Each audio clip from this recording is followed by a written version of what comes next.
Comedy, it has always been about pushing boundaries, but what happens when it's gone too far, for the majority at least?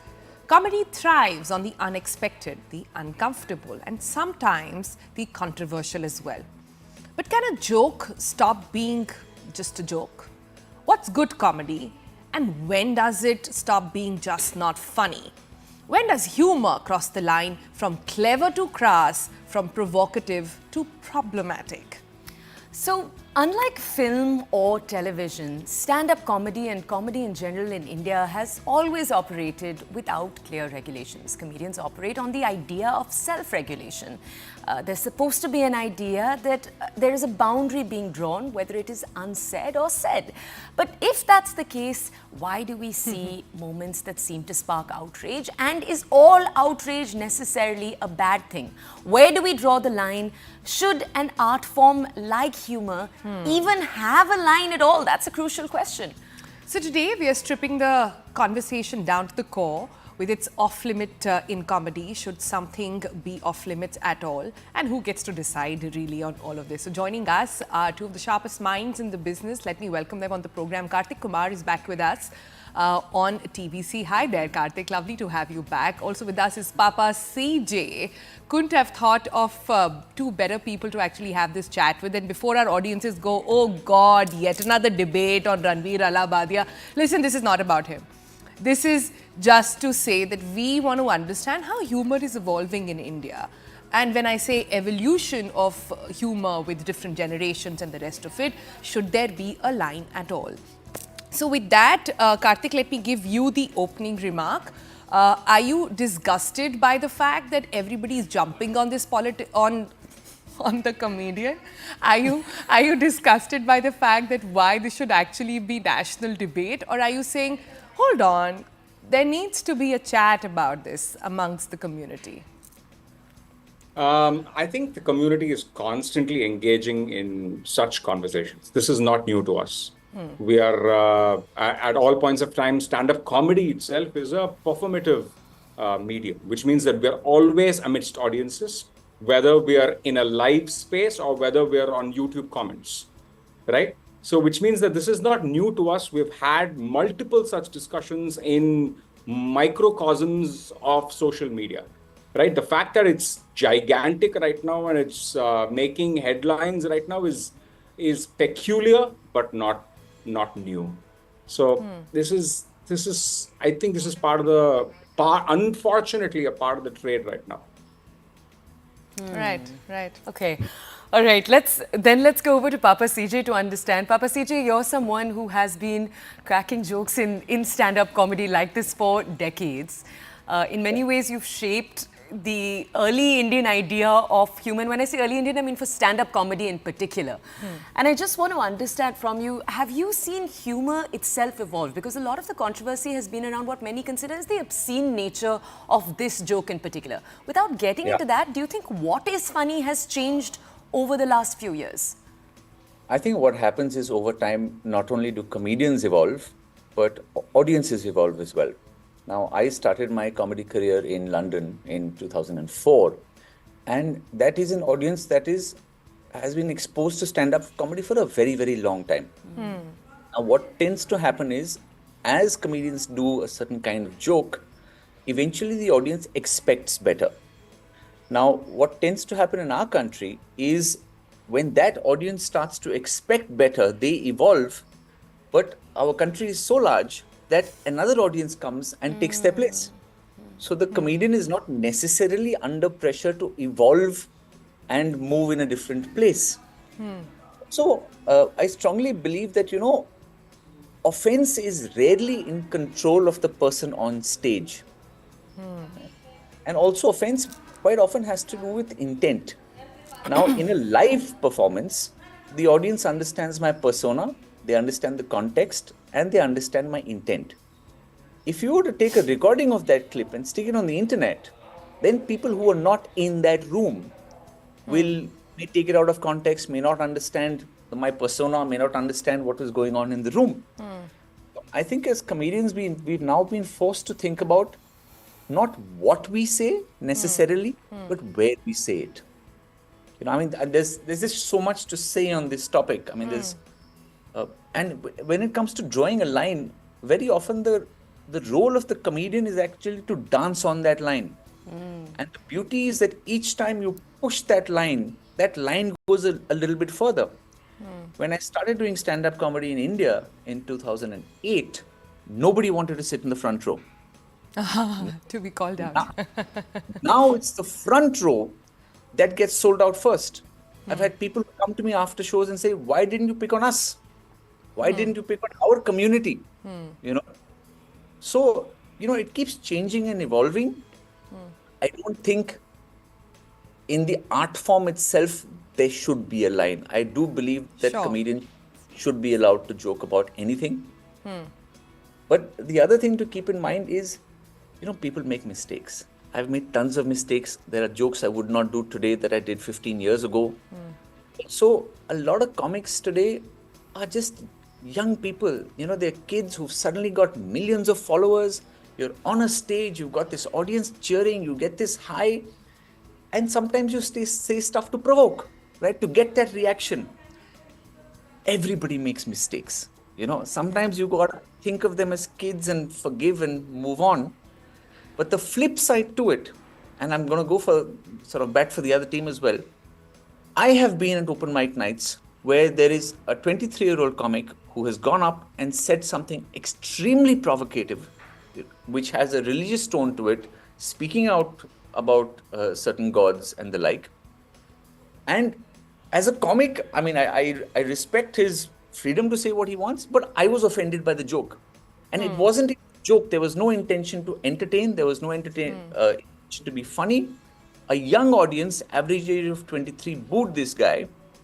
And I asked the organizer later, I said, why are these guys doing jokes like this? And they saw XYZ comic doing jokes like this. Got it. And he's famous. So they think it is a shortcut to fame. Now, if you get on stage with the intention to provoke, then you don't have the ability to control how people get provoked and how they react. Yeah. So And Papa just CJ is actually being very Papa about it. He's saying, just forgive. He's saying, these are kids, let them be, and they'll make mistakes. And I actually agree with you over there. But can I bring in a nuance over here? So here's a thought, right? This entire piece, was meant to be behind a paywall. It was meant for a mature audience. It was not meant for the masses. Everybody knows that Samay Rana caters to a particular kind of audience base. And this is not the first time, his piece has been provocative or sort of bordering vulgarity, as many are calling it now. So, Karthik, and come in on this one. So, do you think the fact that it had mainstream clips out of that, so what Papa CJ is saying is actually right.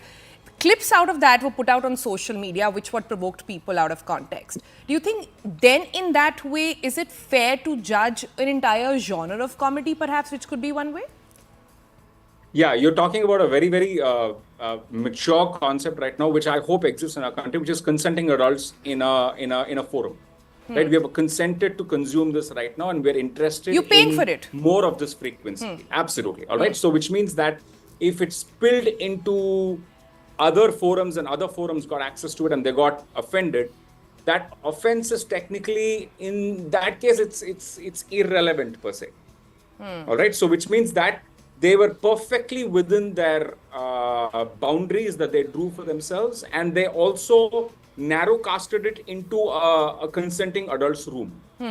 Right? So, which means that there are so many such rooms that exist in the country today.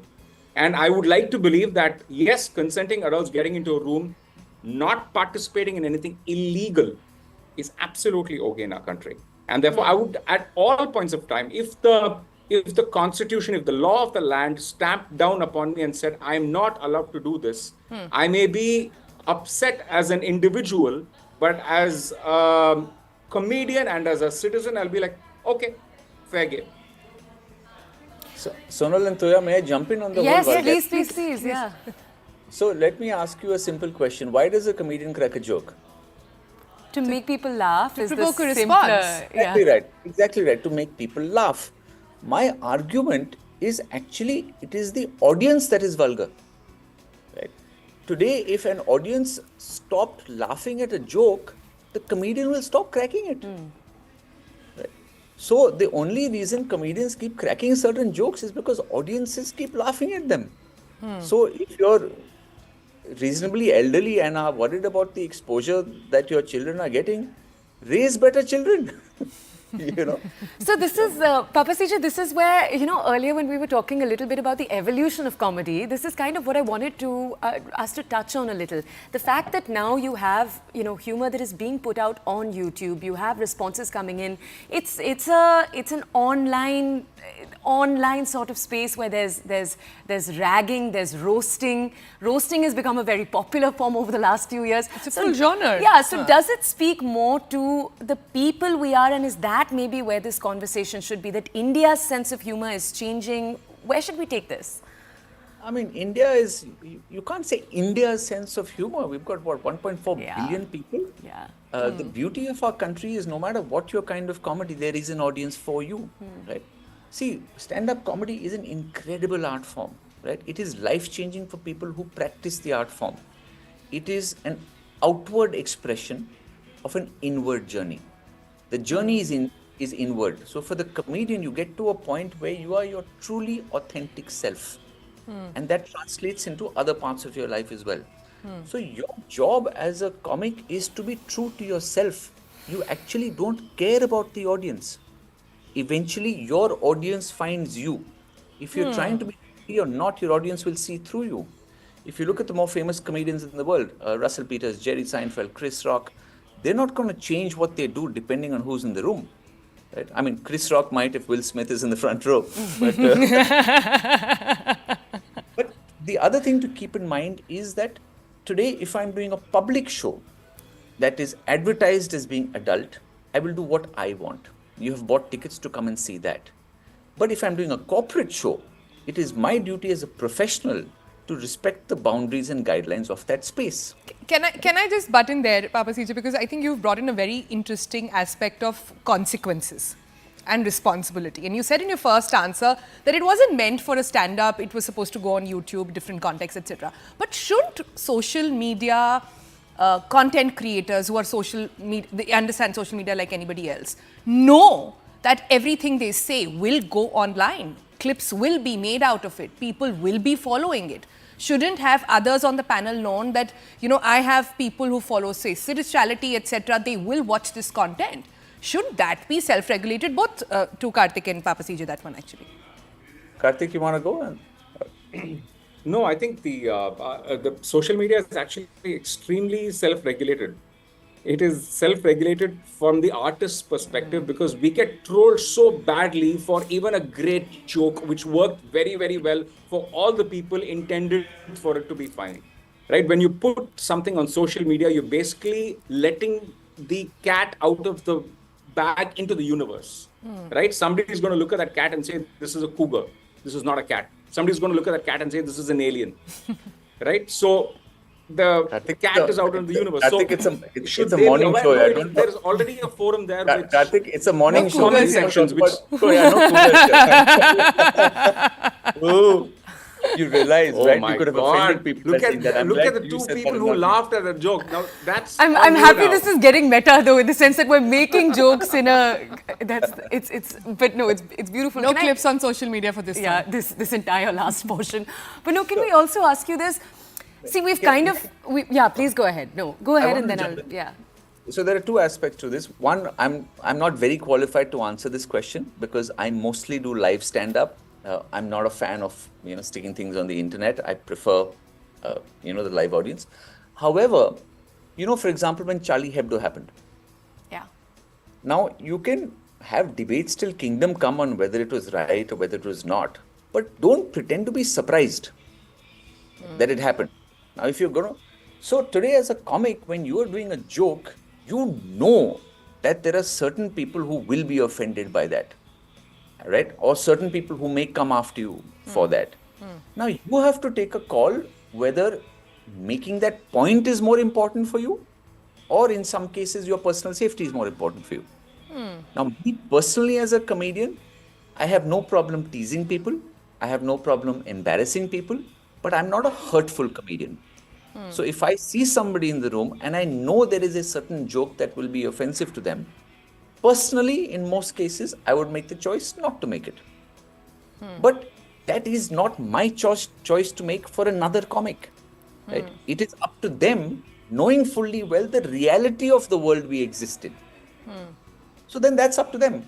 For some people, choose to use comedy as a vehicle for bringing up certain social points, for being political. That's their choice. Some of us may just want to do naughty jokes or clean jokes or whatever the case might be. You're saying there should be room for everyone, and let the comedian then pay their own consequences, because here you see apologies being pushed out. All India's Got Latent content being put away. Samay Rana has put out an apology saying that I just wanted to be funny. I didn't expect this, and I will cooperate with authorities, etc. It's sort of gone to that level. But Karthik, you've been quiet for a while, so I want to understand from you.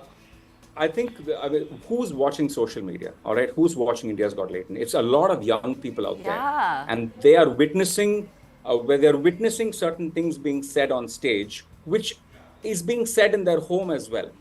They know their father figure in their house is using bad language, but will in public go and say, do not use bad language, right? So it's the hypocrisy of that situation right now, that the youngster who's watching it right now saying, hey, wait a minute, I know my parents use this language at home, or I know my parents use this language when they're with their friends. Why is it not okay to use it on YouTube? Right? So I think a lot of youngsters are even listening to possibly this discussion and saying, hey, are we okay being hypocrites, or are we okay to understand saying, hey, aise ho jata hai yaar. It happens.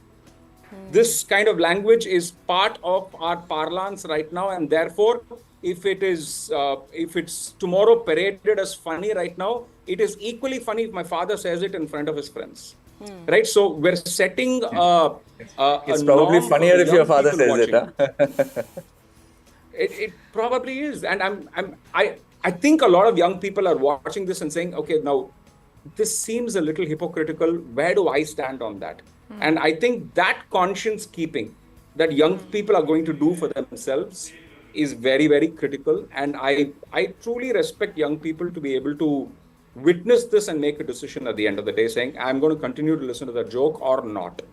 So I think it's a healthy discussion. Even blowing it up is a great discussion. Can I just ask you though, so much of the shock around this was around Mummy Papa ke baare mein. How can you talk about parents like this, right? That in Indian culture, we don't touch on that topic. And I just want to understand from you your thoughts on that, that there should be a topic that we just don't go near. And I also want to ask both of you, and be honest with us here, are there topics that both of you deliberately don't touch on? Papa CJ, you were saying that you are sensitive to people in the room, but that didn't tell me, are there topics you just entirely stay away from? And do you sometimes grapple with yourself? Is this coming from a place of fear or not wanting to hurt people? Because those are two separate things. I think most importantly for me, it comes from my own value system. So if there are elderly people in the room, I will not pick on them, right? Or I will not crack jokes about them. Or anything I do with them will be very, very safe. And I will ensure that I'm paying them sort of due respect, and it's something that is not offensive in any way because of my values of respect for elders. So I think eventually what you do comes from your own value system. Is there a particular topic I will not do any jokes about? I wouldn't put any such blanket thing. But I think what's more important is how you deal with the topic as opposed to the topic itself. And more than comedians, I mean, sometimes, why do people take comedy so seriously? Here are guys telling jokes who want to just make people happy, right? If you want to be concerned sometimes. And again, it's not for me to say who says what, but if you look at some of the influencers today who have millions and millions and millions of followers who are giving life advice to young people in a country that has so many young people, right? Listen to some of the stuff they're saying. I'm very glad that now I think around financial influencers there is some thinking about what you can and cannot say, right? I think that is a greater area of concern where you're actually impacting how people live their lives as opposed to maybe something naughty or somewhat offensive that somebody laughed at. again, I'm not saying that you should necessarily. Papa CJ, your somewhat offensive could be somebody else's. This Exactly. is just crazy, right? Like there is a full there is a spectrum here. And everybody is going to fall on different sides of the spectrum. And I truly believe that nobody even cared about India's Got Talent till the time the clip went viral. Nobody even knew it existed, largely majority. And now, because of this controversy, everybody wants to go and look at that video. Kya hai ye? But Also, Karthik, nowadays you I have think, these 24-hour no, news channels, na? You need to create some news. But I want to, sorry, True, just true, true. Karthik, before you come in, I do want to disagree here and say India Got Talent was really popular, getting millions of views with young people. Popular. It's Yeah. hugely popular So with it is its very target popular. audience as such, and it's a There is an microcosm which is audience for extremely this. valid. And I think I don't think mama papa jokes are off limit. I don't think I would like to think of it that way. I would like to say that most comedians say my mama, my papa, and they go completely to town about their mama and papa, and that's how we approach it, right? This is my experience. This is my. I don't think we have a genre of your mother so in India yet. Your Yeah, mother there is off a whole limits. genre. My mother. But My Karthik, mother is that's has what defined my Lakshman Rekha for me. So But Karthik, that's what Harbhajan said. He told Andrew Simmons. I was just going to say About that's his where mother or, you leave the Harbhajan's slangs to mother? that. You leave the slangs to cover all of it. But gentlemen, thank you so much for joining us. I wish we had more time to sort of carry on with this discussion. But it's truly fascinating and good to see a lot of chatter about this nonetheless, to see where can we take the boundaries of humor to, where does the real buck stop over there. All right, let's